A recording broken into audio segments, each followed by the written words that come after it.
My mom slammed the door so hard that the sound echoed through my chest. My daughter Lily stood outside, shivering, clutching her backpack, while rain poured down her little face. I'll never forget Mom's words. "We've decided this isn't your home anymore, Bella." My own mother said that. As if I was some stranger begging for shelter. If you've ever been betrayed by your own family or made to feel unwanted, stay till the end. Because what happened next will break your heart and heal it too. And don't forget to like, share, and subscribe, because no one should face this kind of betrayal alone. I begged her to at least let Lily in, but she just turned her face away. "You made your choices," she said coldly. "Now live with them." My brother Jason stood behind her with that smug smile, arms crossed, as if he'd been waiting for this moment his whole life. I didn't understand what I'd done to deserve it. All I knew was that I had no home, no savings, and nowhere to go. Just a little girl crying in the storm, the house I helped pay for, the same roof under which I spent years taking care of everyone while they mocked my every decision, was now closed to me. My mom had changed ever since Dad passed away. Jason took over everything. Her heart, her mind, and worst of all, the property papers. As I held Lily close under that freezing rain, I made a silent promise to myself. They might have thrown me out tonight. But one day, they'd regret it. Because what none of them knew was that I wasn't as helpless as they thought. I had one last secret my brother had no idea about. And when he found out, it would destroy everything he'd stolen from me. I spent that night in my old car, parked 2 blocks away from the house that used to be mine. Lily slept with her head on my lap, clutching her teddy bear, whispering in her sleep, "Mommy, why doesn't Grandma love us anymore?" I didn't have the courage to answer. My heart burned with pain, but beneath it, something stronger started to grow: determination. By morning, my phone buzzed. It was Jason. His text said, "Don't come back. The locks are changed." No apology. No guilt, just pure arrogance. That message broke me, but it also woke me up. I wiped my tears and said quietly, "Fine. Let's play your game." I drove Lily to school, trying to smile through the pain. Then I opened an old email I hadn't looked at in years, the one from my late father's lawyer. He had left me a trust fund for Lily, hidden until she turned 13. Jason didn't know about it because Dad never trusted him. The fund was small, but enough to start something, enough to rise again. I started working double shifts at a local diner, saving every dollar I could. My mom would walk past sometimes, pretending not to see me. Jason even came in once, laughing with his friends. "Guess Bella's finally working where she belongs," he joked loud enough for everyone to hear. My face burned, but I said nothing. I just smiled and poured his coffee. Every insult, every laugh, they didn't realize they were giving me fuel. What they didn't know was that I'd already partnered with a small investor online. We were about to launch an interior design startup, something I'd dreamed of for years. 3 months later, that same diner table where I'd been mocked became the spot where my first client signed a contract worth $50,000. Jason might have locked me out of my home, but I was about to buy one that made his look like a shack, and I had plans. Plans that involved the very property he thought he'd stolen forever. 6 months later, things started changing fast. My small business, Lily Interiors, went viral after one of my designs got featured on a local home makeover channel. Within weeks, I had more clients than I could handle. I hired 2 assistants, rented a bright little office downtown, and for the first time in years, I felt proud. Not just for me, but for my daughter. Lily would come after school, sit by my desk and say, "Mommy, Grandma would be so proud if she saw this." I'd just smile because deep down I knew the truth. Mom wasn't proud. She was jealous.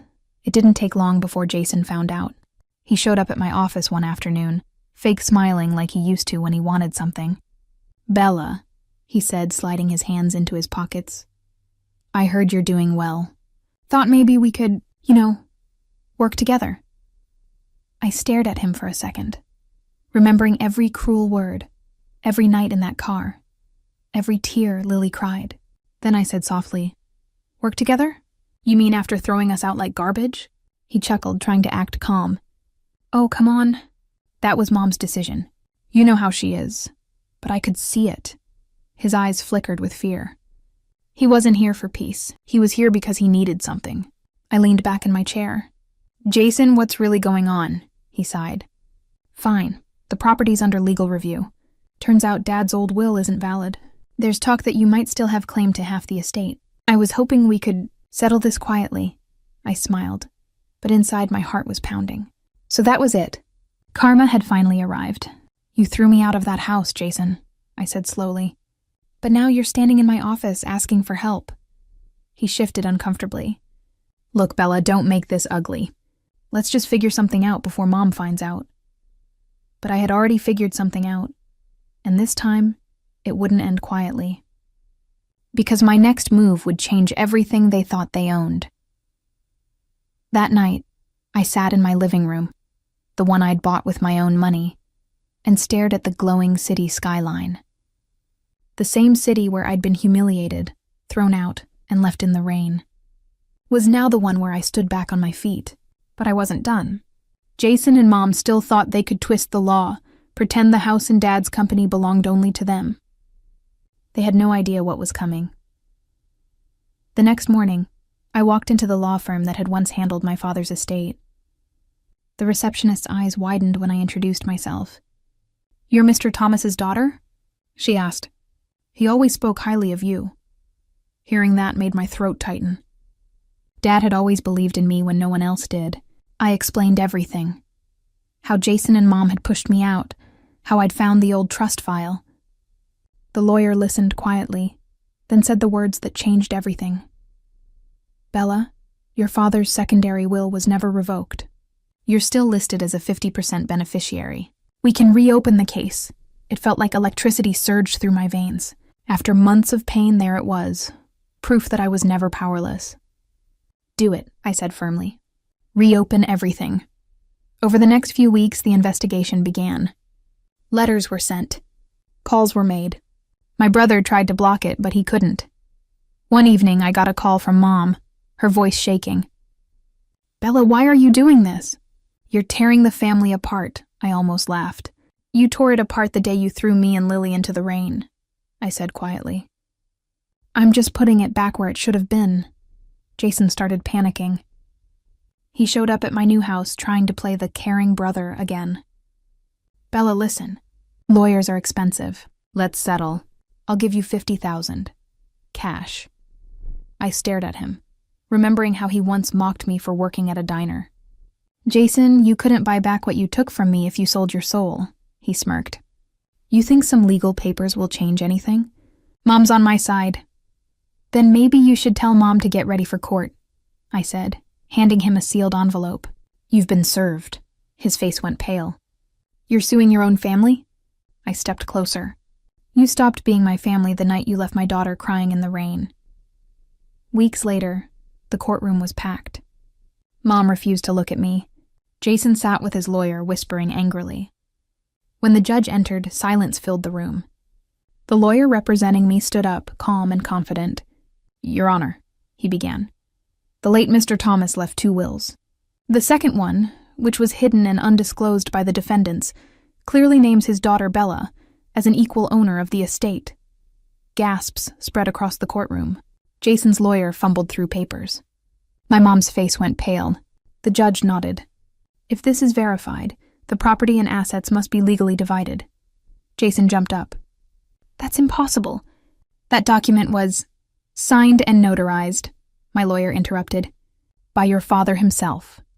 I sat still, watching my brother's world collapse. For years they had treated me like nothing.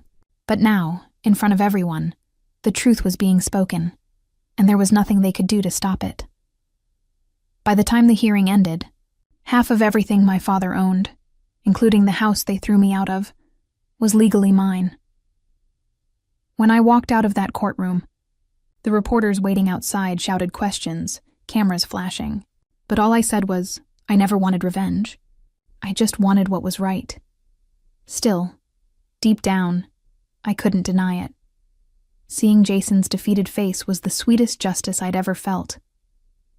A week later, I stood outside that same house. Jason was gone, and Mom came to the door, her eyes tired. "You're really taking it back?" she asked softly. I looked around the porch where I'd once stood in the rain. "No," I said. "I'm giving it to someone who needs it more." She blinked. "What do you mean?" I handed her the keys. "It's being turned into a shelter for single mothers and their kids. No one deserves to be left outside crying in the rain." Mom's eyes filled with tears, but I didn't stay to see them fall. I walked away, holding Lily's hand. This time the storm was behind us. And every drop of rain that hit the pavement reminded me, sometimes losing everything is how you find your real home. A year later, life felt like something out of a dream, one I'd built with my own hands. Lily Interiors had grown into one of the fastest rising design brands in the state. We were designing celebrity homes now, and every single client I took felt like another victory against the people who once called me a failure. One morning, as I was preparing for a TV interview about women rebuilding their lives, my phone buzzed. The name flashing on the screen made me freeze. Mom. For a second, I considered ignoring it. But something in me said, "Pick up." Her voice was softer this time. "Bella, I just wanted to say I'm sorry. For everything." I took a deep breath. "Mom, I forgave you a long time ago," I said quietly. "But I'll never forget." There was silence. Then she whispered, "Your brother's gone. He sold his share and moved out of town. He said he couldn't handle the shame." I didn't say anything. I didn't need to. Sometimes silence says everything revenge can't. A week later, Lily and I drove past the old family house, now freshly painted with a new sign outside. The Haven, a shelter for women and children. Volunteers were unloading supplies, laughter echoing where once there had been shouting and tears. Lily looked up at me with pride. "Mommy, that's where you saved us." I smiled, my heart full. "No, baby. That's where we saved ourselves." As we stood there, a light drizzle began to fall. Gentle. Almost like the sky was washing away what had once hurt so deeply. In that moment, I realized something. Revenge wasn't about taking back what they stole. It was about becoming someone so strong, so unbreakable, that their cruelty no longer mattered. I started my car, looked one last time at the house that began it all, and said to Lily, "Let's go home." Because for the first time in years, I truly had one.